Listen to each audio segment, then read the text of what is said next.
Presented by आदि शक्ति films.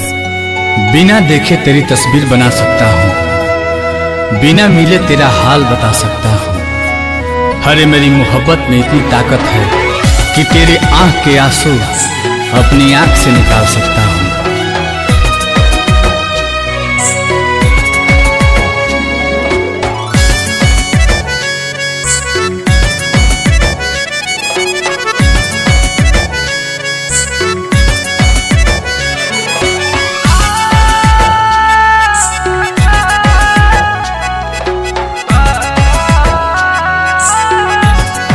बिछड़ के को पल तोहसे जियल बाटे गवारा हो, कह कैसे उमर भरला सनम करब गुजारा हो। रोता दिल बेचारा हो, होई प्यार न दोबारा हो, होई प्यार न दोबारा हो,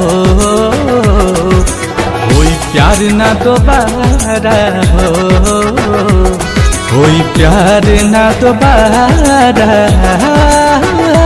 हो।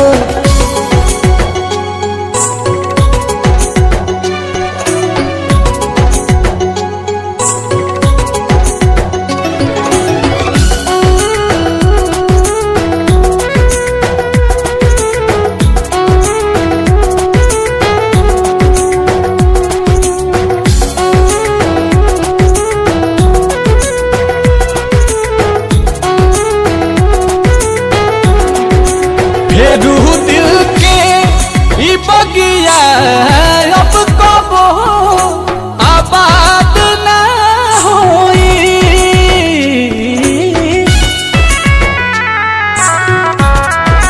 सिवा तोहरा रहे ना प्यार कबो तहरा बात न होई। अचानक के सब खत्म भई ना बुझ पैली सारा हो, होई प्यार न दोबारा हो, होई प्यार न दोबारा हो,